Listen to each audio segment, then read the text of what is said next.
Are you lucky enough to be taking on Challenge Roth this year, and it's your first time at this course? I'm wondering what to expect on the swim and the bike and the run. Well, if so, this is the video for you, because in it, two experienced coaches a recent race finisher are going to go through each part of the course in detail to give you the best chance to have the best day of your of your racing career out in Challenge Roth. But who are we?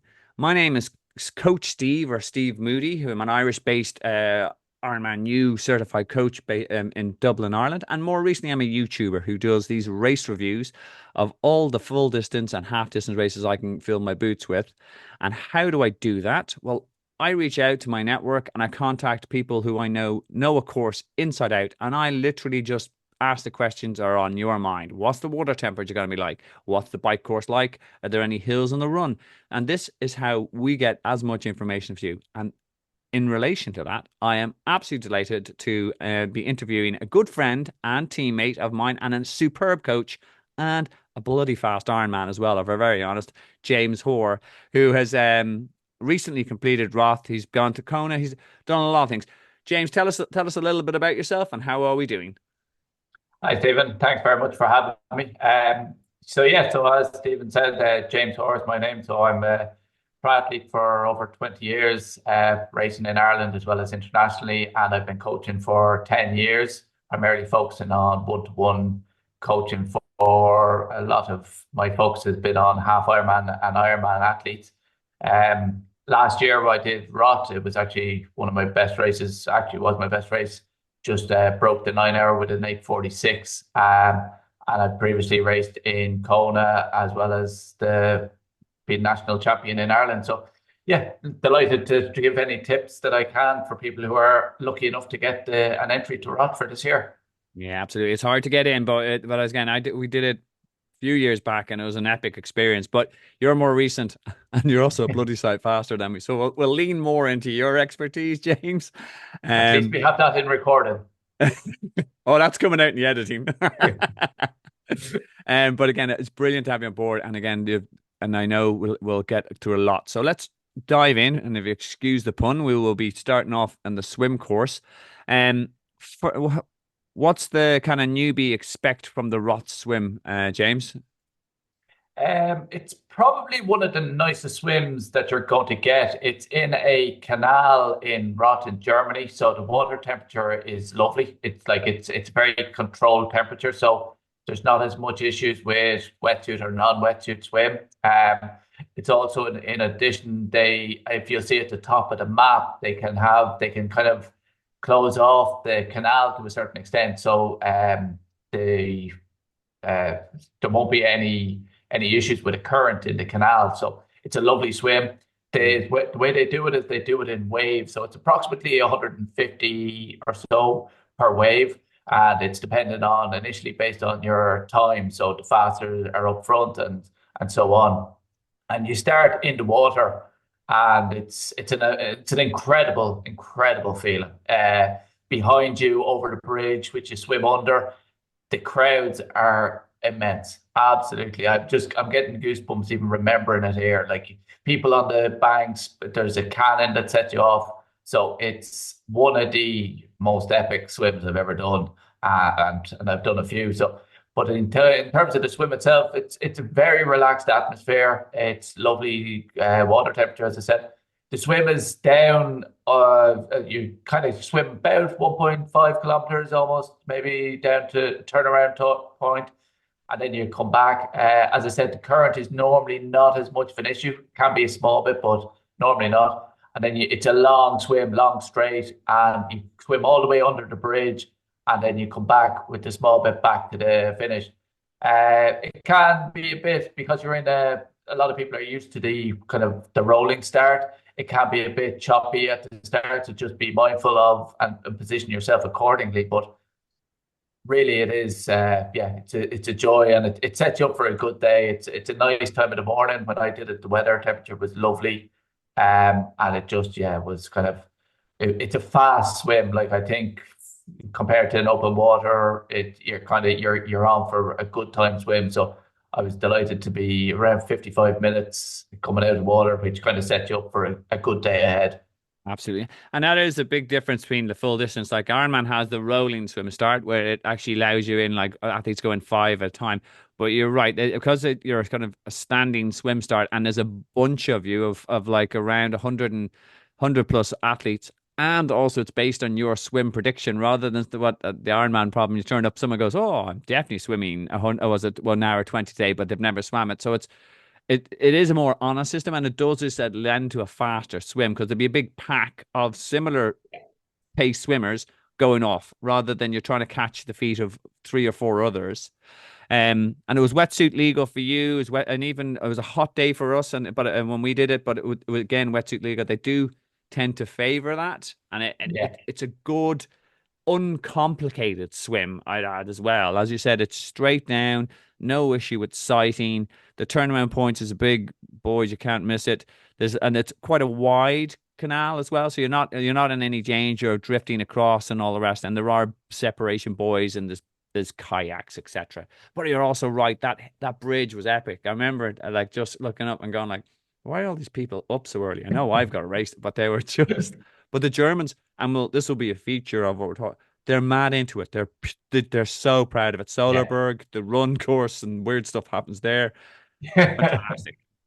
No, Um, it is, and yeah, the whole weekend. It's the town is built for it. Like the town shuts down for this event, and the Germans, with the campers, like there's so many people around. It just yeah, but yeah, no, the swim is lovely. Yeah, as you say, very wide, lovely. Yeah, it's safe. Like you position yourself well, you won't have any issues with the swim.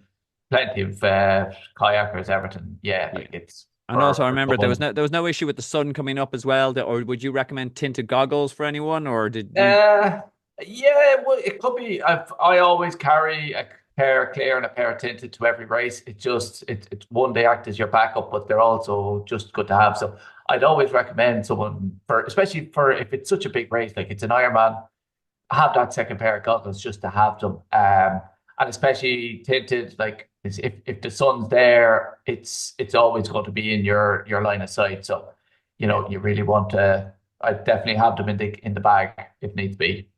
yeah, no, absolutely, good call. Um, all right, so we'll move on to transition now. Unless there's any other final swim tips you'd offer the newbies or first timer rothers. No, like if there is a bit of a current, it's the usual thing. Like I think when we had it, there was a slight current downstream. So it's the usual rule of thumb is when you're swimming with the current, you stick to the middle of the canal, you get as much benefit from the current. And if you're swimming against the current, you kind of hug the bank as much as possible because there's not as much current. So even though it's not the current can't be that won't be that strong, it's always beneficial. And like it's when you're swimming in a pack like that, like staying on feet is the most important thing, and being able to sight well. Like you don't need to sight, but having good feet, and just always be, if there's a good pair of feet that they're a bit too fast for you, drop off and just grab the next set. Or if you see someone going past, grab onto them. Like it's kind of, think of it like a motorway. You get on the right car that suits you, and you'll improve your time.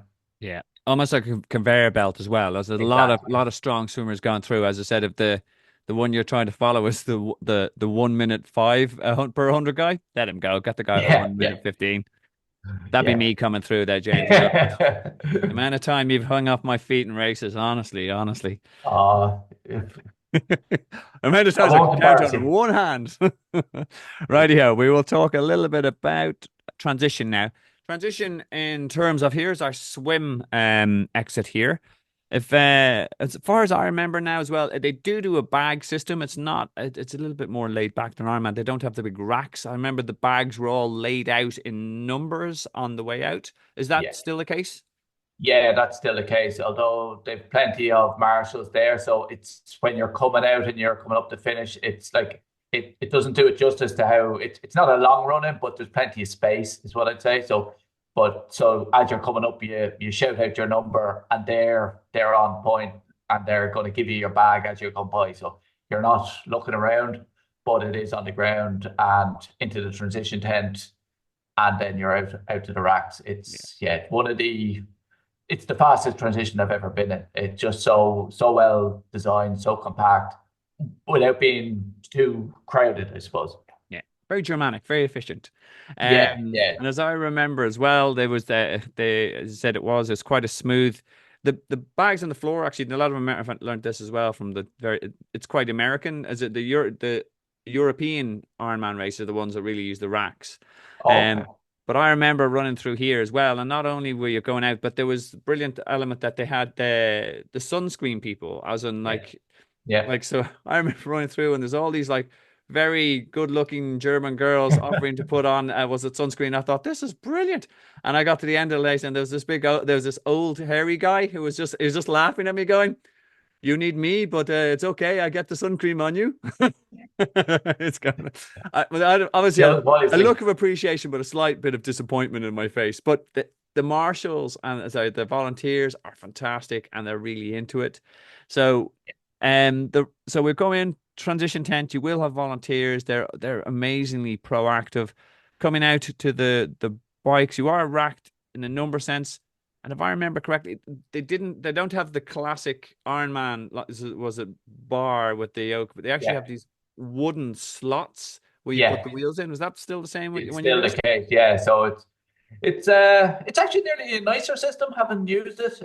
Like the bars, depending on your bike height and all that, sometimes you can get caught underneath and you're flootering around with it. But the wooden racks, there's plenty of space. They keep it secure, but it's also very easy to get at. So it's yeah, no, it's very well done, and it's done by numbers. So depending on whatever race number, then you go and you find your spot, and it's very well organized. It's very easy to know where the bike exit is, and it's a short run out to the bike exit, and you're straight onto your bike, which is brilliant. So you're not losing any time in transition really, but.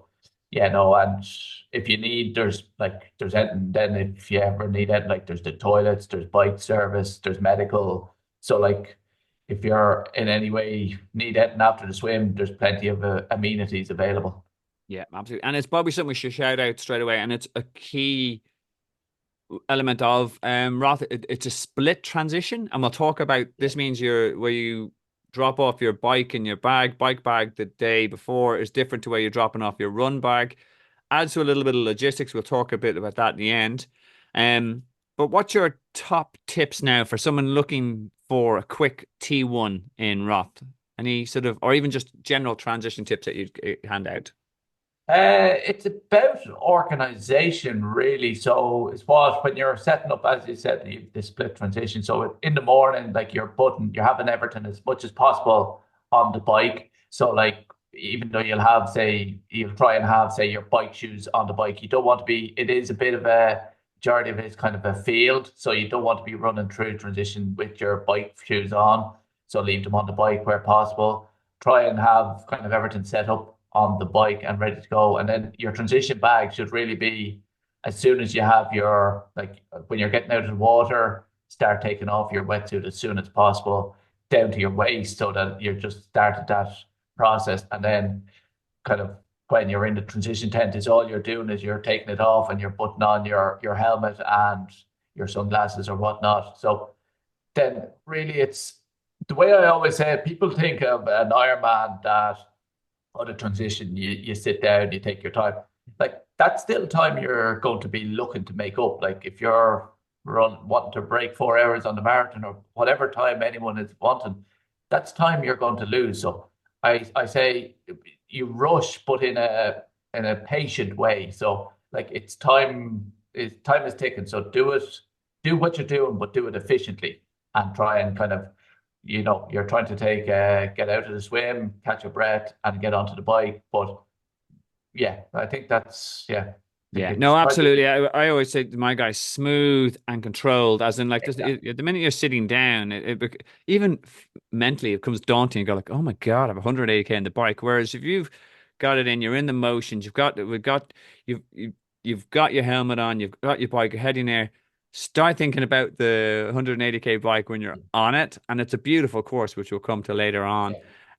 No, 100%. And and especially even T2, we'll talk about that later. As in people, I see people sitting down and stretching and going, look, oh lads, you're just giving your chance. your mind to become very overwhelmed by the enormity of what you're going to do, and also your muscles to seize up. Another thing again, and what I would get is the guys as well, is just making sure it's a little bit harder because it's split transition, but make sure you're aware of the flow of transition and when you're dropping in the bike and all the rest that this is the swim, this is your swim start, this is your swim, walk it. Make sure you have landmarks Yeah, in your head because it's a massive transition area and there's so many moving parts in the day where you want to be able to go, okay, well, I'm the fourth rack up, I'm in line with the first portaloo, and just write it down, take a yeah, picture because race brain comes in and you don't want to be that guy sort of running around looking for his bike because I yeah. know people have colorful bikes, but I in day most of them look black and when you're coming out near the water. I'd steer away from counting racks or something like that because you can quite easily lose it. But what you said, like when I come out of the tent, I'm the first portaloo, or I'm the tree, or I'm beside the medical tent. Yes. Pick a kind of something in the field that you say when you look up, you kind of go, okay, well, my rack is there. So if you're counting, you could lose count. But yeah, absolutely, walk transition. Yeah. Just take that time in the morning. Like it calms down the heart rate, lowers the heart rate, and set you up for a good day. But absolutely, yeah, I'd agree with you there, Stephen. And don't make the mistake I did my first Ironman in Frankfurt, where I decided I was beside a very bright green bike. I've never seen anything like it, never seen anything since. And I went, brilliant. I just need to find the green bike. It really sticks out, and honest. Mr. Green Bike was a much better swimmer than I was. In fairness, not a lot of people are. And I was running around, and then I was kind of like, where? Oh, so yeah. And that is something that's not going to move like a portaloo or a recovery tent. It's much better. Yeah. And then you have Um, your mount line here. With the mount line is here. no, it's right at the start. Oh It's yes, right there we there, are. just that transition. You're pretty much straight onto the mountain line, so it's great. So you can get that's a wide open road, and again, the crowds there as you're coming out and you're coming back across the bridge are incredible. So it's just lovely. Epic. And what's this? I didn't have this one. Was this here for It's you? to allow pedestrians to cross over, so you're coming under a bridge really. So, but it doesn't affect cyclists at all. Ah, okay, cool. And then straight onto the bike course. Alrighty, Yeah, cool. absolutely. Any other last transition tips for our guys and gals? Um, no, I think that's it. Yeah, no, I think that's pretty much like it's yeah. Once Seems you're to, out of the it's position, we'll talk about the bike. simple, straightforward, as long as you've walked it, Yeah, and as you said, and are organized beforehand. Cool. Alrighty. So what we're going to do now is we're going to have a little break where we're going to actually going to show you a 3D map of the course. And it just shows a bit of the elevation profile, and then that'll only take a minute or so. And then myself and James will talk through the bike course in detail, and I will grill James on your behalf. So roll it on the 3D map. Oh, and we're back. Just I guess before we will put the video in there, but again, just on the transition bags, I know this slide is stolen from one of my Ironman presentations. It is more or less the same in terms of what goes in your blue bag. And aren't they do they have personal needs bags in challenge races still, or do they not? yeah. From memory, they do. I believe they do. I didn't use it, but yeah, from memory they do. Yeah, but yeah, I think they have everything you want in Roth, which is it is one of the best organized. So yeah, the personal needs bag is something I recommend to a lot of athletes, especially if they're carrying a lot of nutrition, which is setting up your nutrition will set you up for a good marathon. So yeah, make use of it. Don't be afraid to make use of it if it's there. Especially if it's your first as well. Like I personally have Absolutely. only I've prepared a personal needs bags out of the whatever amount of Ironman I've done. I've only used them twice, and I had probably 10 races. But it was more in the first ones where I wasn't sure. Yeah. Um, but yeah, so just in terms of the bags, as I said, Roth, like Ironman, operate what they call a clean transition, where everything is put in bags rather than like your domestic race, where you've got everything beside your bike. It's causes thousands of people and need it, and that's the bags we're talking about. When you run out of the water, you'll be picking up your swim bag, Yeah. and that's where you'll drop your wetsuit in. You'll be taking out your bike helmet, etc. It sounds, it always sounds a little bit more confusing than it is. I have a video in the comments below that explains what a personal needs bag is, what the swim bag is, what the run bag is, and your after clothes bag. So make sure you check that out. But we will hop on and we're going to talk about what the little 3D video we just saw there. Um, oh, I really need to work out myself. Hope you're enjoying the video. And if so, please like and subscribe, and then check out myself and James's socials. James is, as you can hear, a top-notch coach, a top-notch athlete. You'd be very lucky to kind of get into a squad because he brings out the absolute best in age groupers. I know this from people working with him. I know from athletes he's worked with. So make sure you hit him up if you want to even get, if you're doing Roth or you're doing a different full distance, but you want to become bulletproof. I don't know if he can 100% guarantee you make a sub 9 athlete, but he'll do his very level best. Do hit us up in the DMs, and again, like the video if you're enjoying it, folks. All right, the bike course. It is one of the gems in the challenge crown, as in it is. I remember it being blown away by the scenery, and also I was a little bit taken aback about it was a bit more difficult than I expected. But Yeah. what can a first timer on Roth expect on race day? I think, well, we'll talk about it in a while, but the highlight of my entire triathlon career has been Solibro Hill. Like it's just that is incredible. But in terms of the course overall, like it's an incredible course. It is challenging, like it's rolling. There's not exactly tough climbs really in it, but it is kind of rolling. The one thing I'd recommend, as we were talking about the swim and transition, the first 10 kilometers, it's kind of slightly a bit downhill. It might be a bit deceptive, but there's a couple of kind of tightish turns on it. I think it's the only area where there really are kind of sharpish turns. So like the first 5 to 10K, just be careful when you're coming out. And then once you get out there, past kind of the what will be the turn off on the second lap, it's open roads, closed roads, good surface.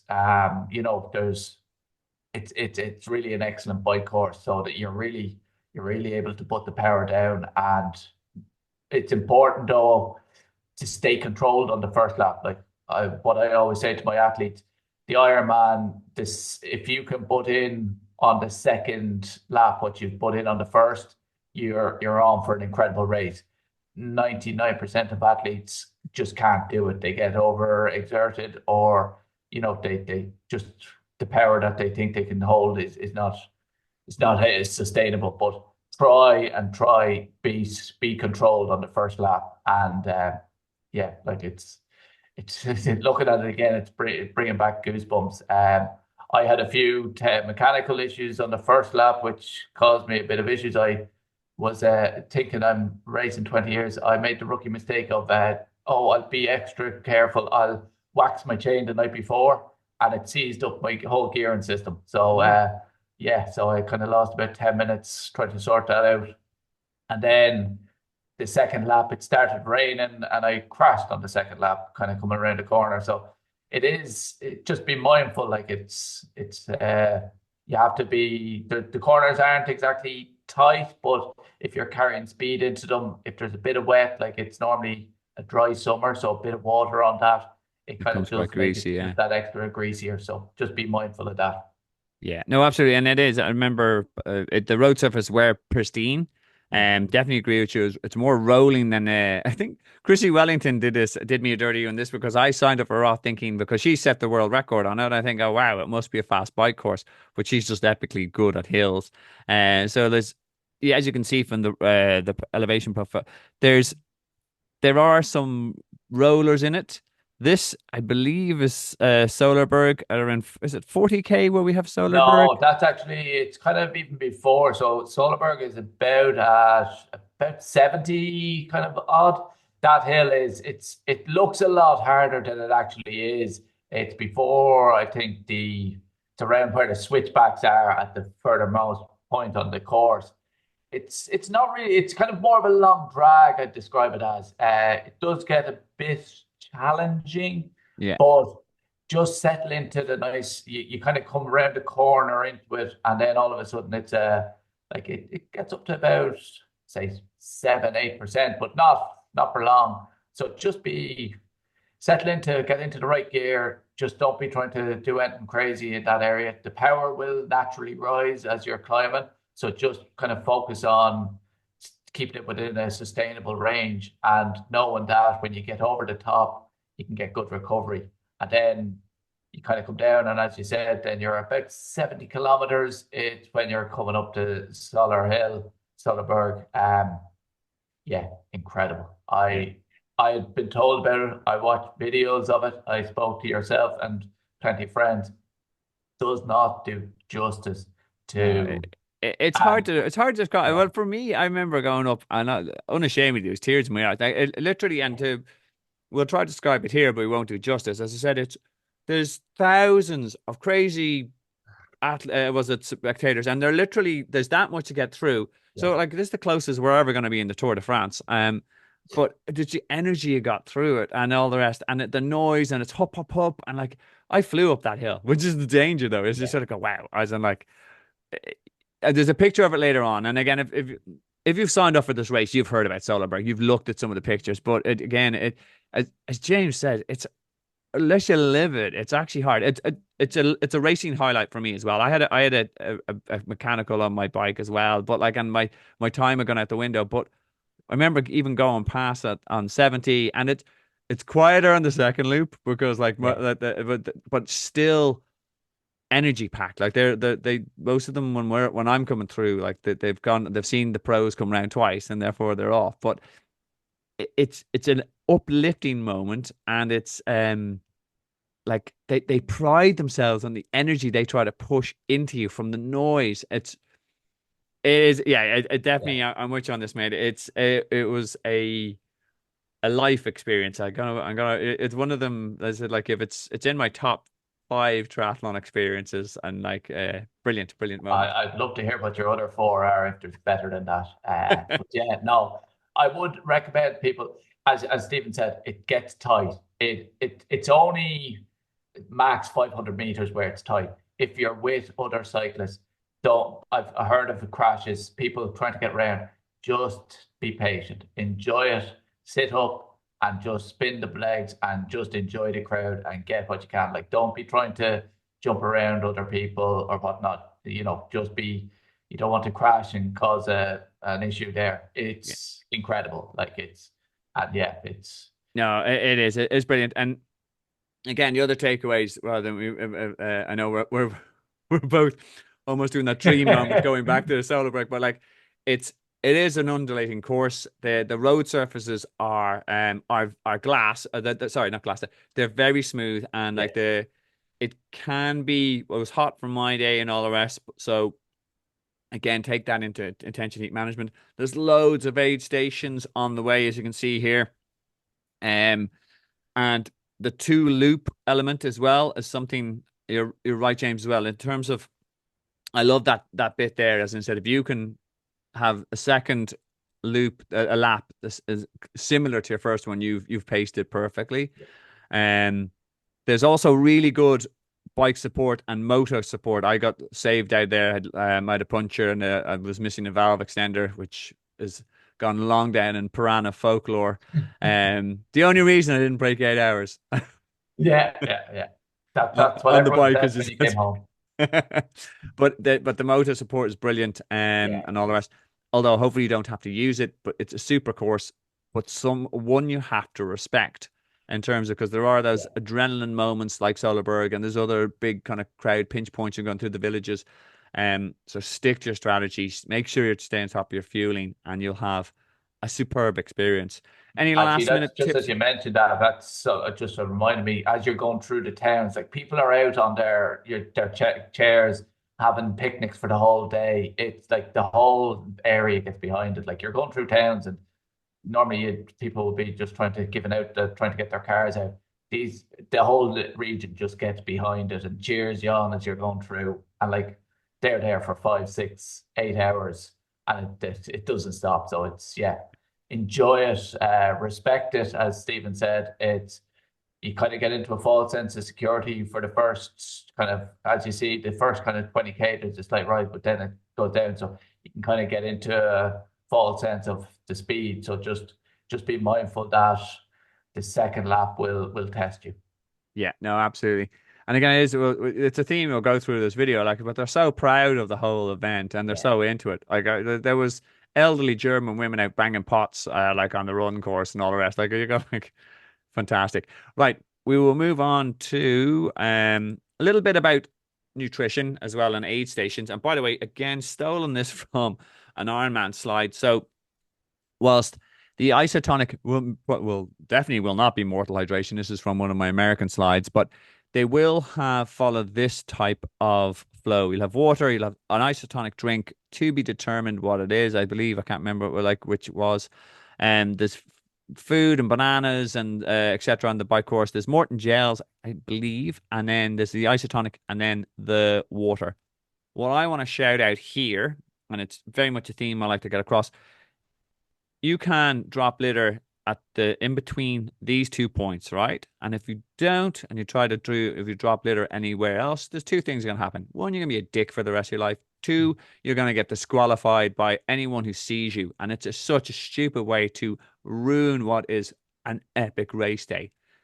We are guests in Germany. We are guests in Roth. Roth roll out the red carpet in more ways than one, not just a finish.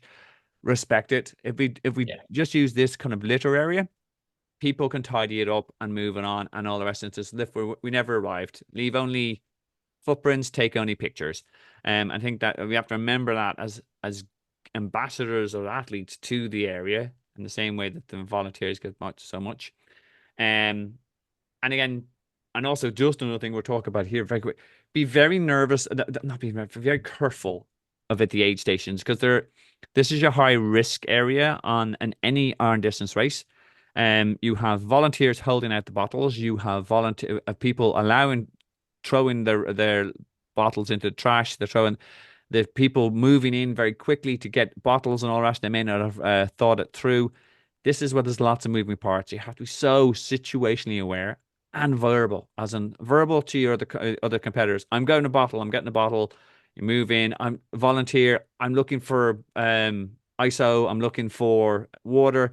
I make eye contact, take that, and then communicate. I'm coming out. I'm coming out. They can be navigated very smoothly and very safely if you take your time and communicate well. Don't fall a cropper on this trying to go in at 100 miles an hour, trying to knock the bottle out of a volunteer's hands, go over it, and it's a really bad date. Um, what are your tips on aid stations or anything you'd add in there, James? It's kind of like transition. It's about the preparation, really. Like there's signs about a kilometer out advising, look, the aid station is coming up. So kind of look, if you know that you've got a bottle coming to the end and you're tossing it, don't wait till the end to toss it. Like toss it early so that you're making space and you're not messing around. Know what you want.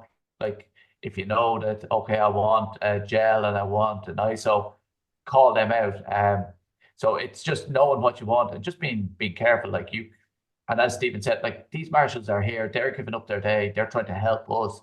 So be mindful and be polite really to them. Like give a shout out, they'll do their best to give you what you want, but don't be afraid if you need to just stop the bike for a second and grab what you need. But yeah, it's a great like we can only carry so much on the bike, and especially if it's a warm day, very important to get the liquids in. Like, and especially if it's a very warm day, like get a bottle of water at the start, pour it over the helmet or the legs or the body, try and cool down your core temperature, and then grab a second one towards the end that you can carry with you on the bike. So it's just been using the stations to kind of set you up for a great race. And yeah, just as you said, like we're trying to be ambassadors for the sport. We don't want to be, we want this race to continue for another 40 years into the future. And we don't want to cause any issues around the environment. Yeah, exactly. Respect the environment, Yeah. respect the volunteers. So again, now I know there's a lot to an aid station and something I hammer home, my guys, you have to practice and there's lots to it. So I actually have a video on it. I know it says Iron Man. Don't worry, the branding. It works for challenge too.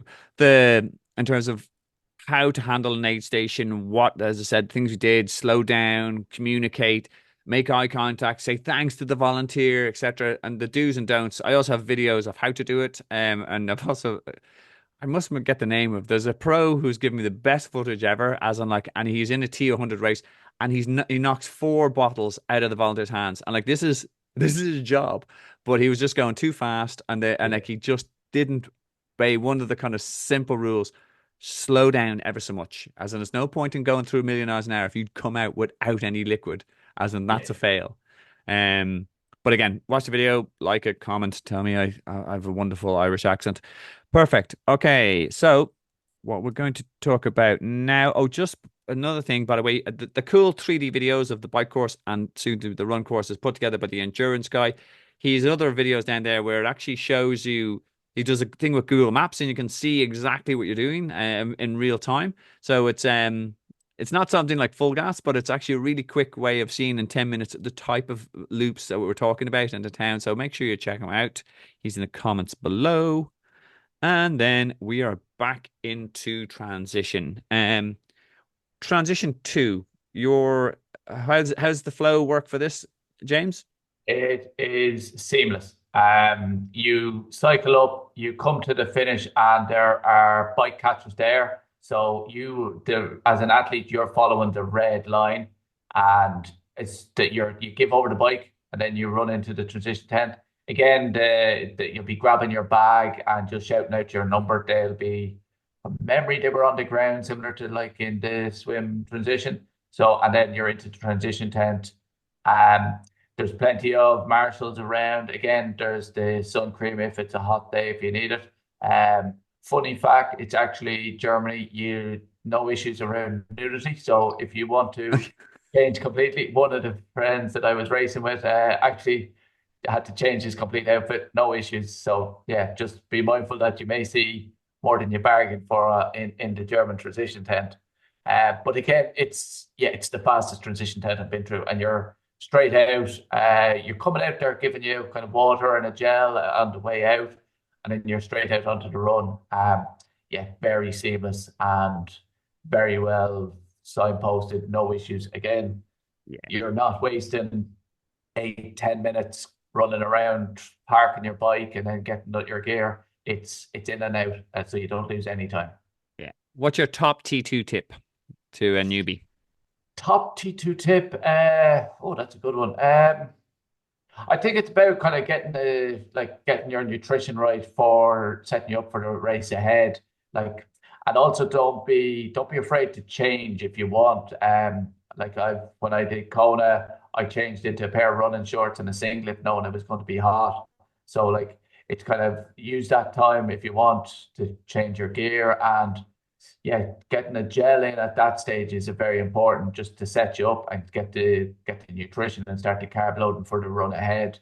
So, but it's similar to the T2. You're going to be looking for that time, like coming in off the bike. You're going to be very tired. You're going to be you don't know if you're going to be able to run a marathon, but it's amazing how the body switches from bike to run, and it's like you're starting the whole day again. You just get going, but just take that time to bring the heart rate down and set yourself up for a great marathon on one of a great course. Yeah, no, absolutely. Again, what we have in my squad, there's the same. We said nothing good happens in T2. So even we say smooth and control and get through T1 fast, we're faster in T2. As in, like, once you have got your runners on, there's absolutely no reason why you can't start jogging, putting your hat on, putting it in, Yeah, was it putting your sunglasses on, adjusting. The minute the runners are on and whatever outfit you're going with, just start moving. Because at that yeah, stage, the legs are moving, and you sort as you said, you're onto the course with this unsurprisingly, loads of energy, and you just start to go. Whereas you could sit down, you should go stretch yourself and go like, "Oh, I'm putting my hat." La, la, la.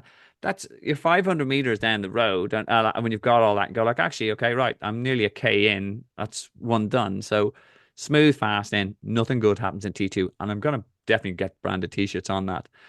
The bike catcher as well are brilliant. You do feel like a rock star. We do have a funny story about one of our colleagues in one of our club mates who was very badly dehydrated, was convinced that the person taking his bike was stealing it and had a bit of an argument with him at the time. That individual shall remain nameless, but you know who you are. But also highlights the importance of staying on top of your hydration on a hot day. And they're yeah, not stealing your bike, they're putting it in the right place.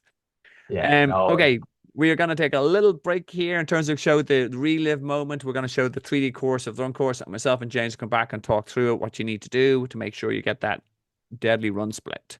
So, roll the run course. And we're back again. And I've forgotten again about the transition bags.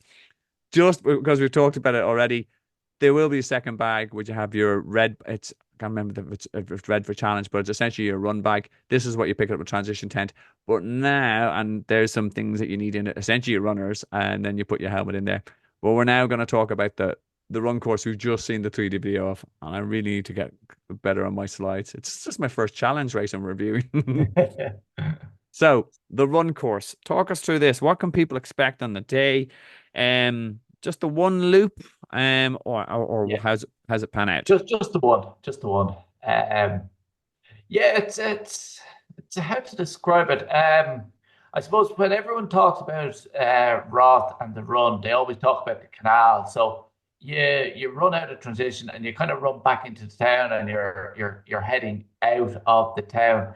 You're essentially going through what can only be described as a business park as you to get out to the canal. And then when you're out on the canal, it's essentially that. It's kind of a gravelly surface, so it's quite compact. Like the year we last year when we did it, it had rained earlier in the day, but there was no issues with really mud. Um, but it was, yeah, it was good surface. Um, I was, I suppose, with a good time, I was higher up on the course, so I think it might have been only maybe 30 or 40 kind of around where I was. So like it wasn't as crowded as it will get later in the day. So just be mindful of that. But yeah, no, it's a great course. Nutrition, yeah, there's great nutrition all the way along. So you can get your gels, get your oranges, your cola. And then so yeah, the canal is a quite yeah, it's out and back. You're doing, I think you're nearly doing almost 20 kilometers along the canal.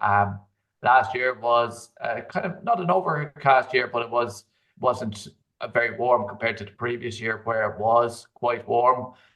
So people did get quite hot, and there's not cover. So just be mindful of that. It's a long run out along the canal to the turnaround point. This is the quietest part of the whole course because spectators aren't really able to get out here. Some are, but it is very quiet. So it's just you and the other athletes. And then when you come back, you're coming back into the town. Um, People are starting to come in back from the bike course. They're into town, so it's getting busier again. And then you run through the town, and it's really great atmosphere. There's some kind of loud zones. There's the Erdinger zone where there's bands set up and everything.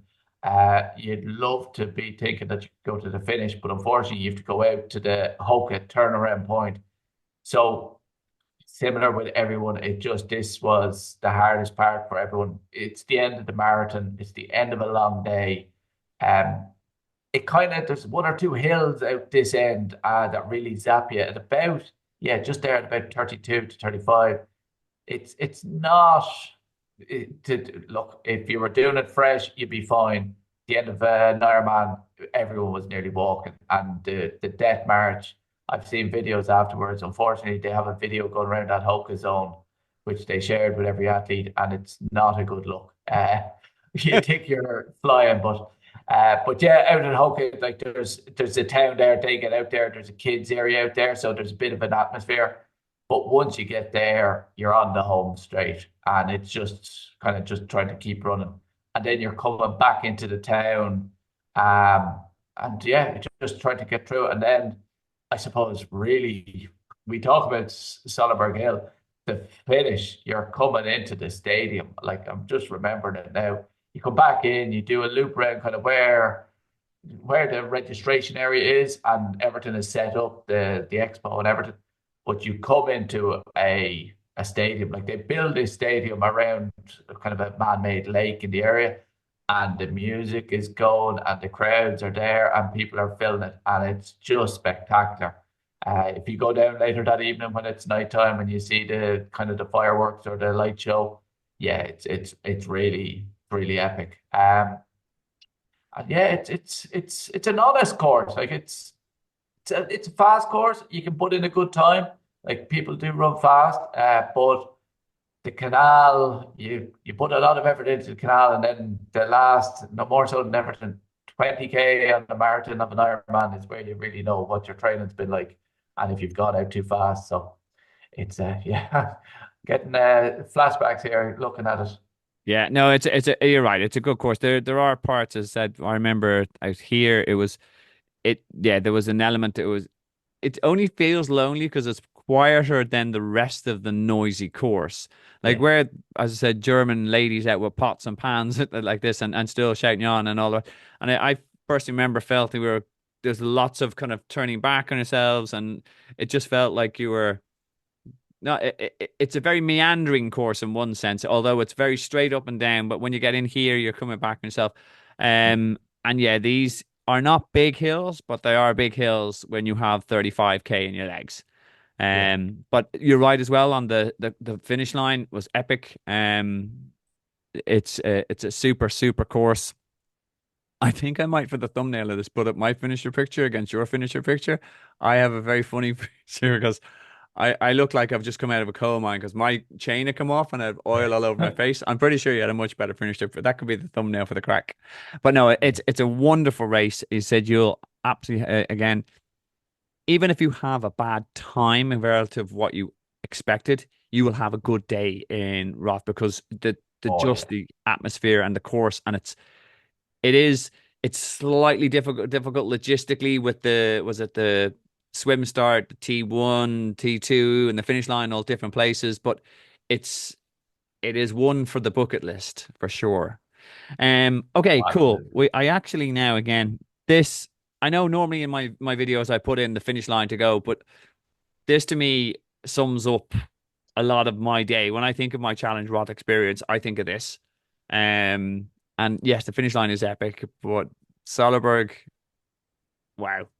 Yeah, I will yeah. go back and do it another time, but again, I need to get better on the bike.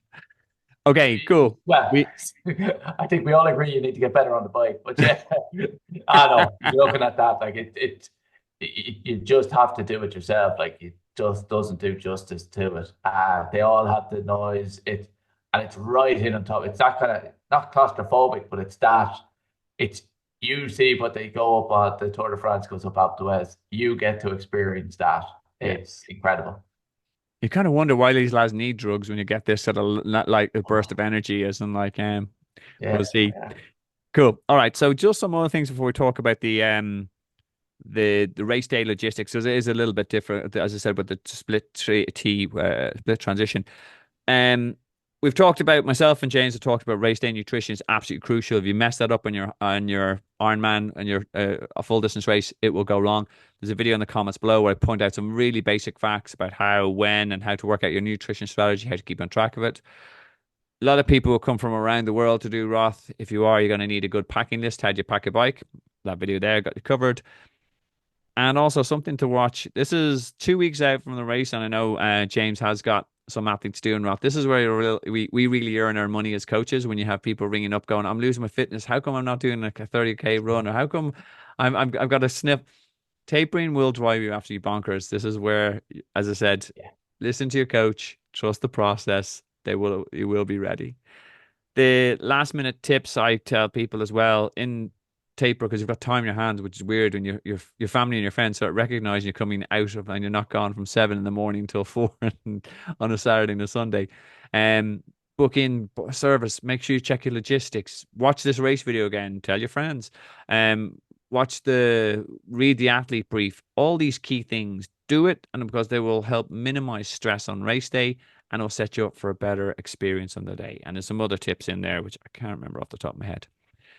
The race day it's as I said, the your race day planning last year. James, when did you fly out or what was your plan and what tips would you give Um, people traveling to Roth?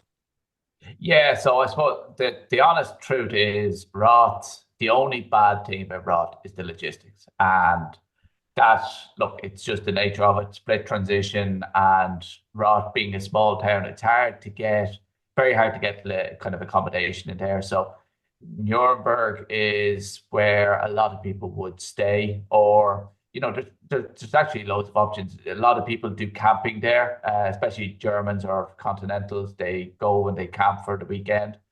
But for myself, I flew out on the Thursday. So got there. I flew into Munich, I think, rented a car. I needed a car because I was staying in Nuremberg.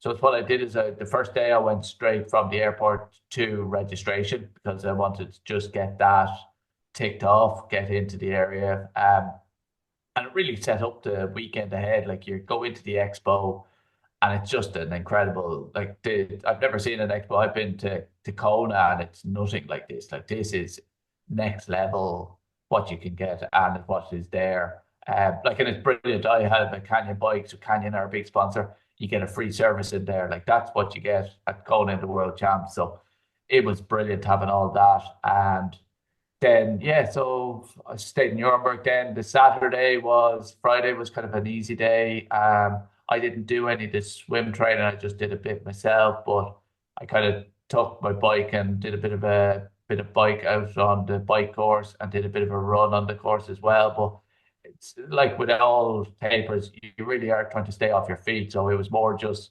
checking my gear post traveling was the most important thing. And then the Saturday is really setting up for dropping off your swim gear in the T1 and then also dropping off your bike gear and your bike in T1 as well, but also your run gear as well. So you just have to just be kind of on the ball and know what you're doing. Especially kind of it gets quite busy around the town with cars, like it is quite busy with cars and they give athletes the priority. So there can be road closures or whatnot. And that's especially so on the morning of the race. Now, luckily, I had people with me who were driving that, helped. I didn't have to look after the car. But so, yeah, logistics, it's the hardest part of the race, really. But I know a friend who did one of the packages that they organized the buses around and it's actually, if you're struggling to get an entry, it's actually they have priority entries. You All pay that right. bit extra, but takes a lot of the stress out of the weekend. If I was going back, I'd nearly consider doing it myself. It's a great setup, and yeah, could be the winner. But and then the other way is if you want, you can do the camping, which you're right on the race start, and you get to enjoy the atmosphere. So there's Yeah. plenty of options.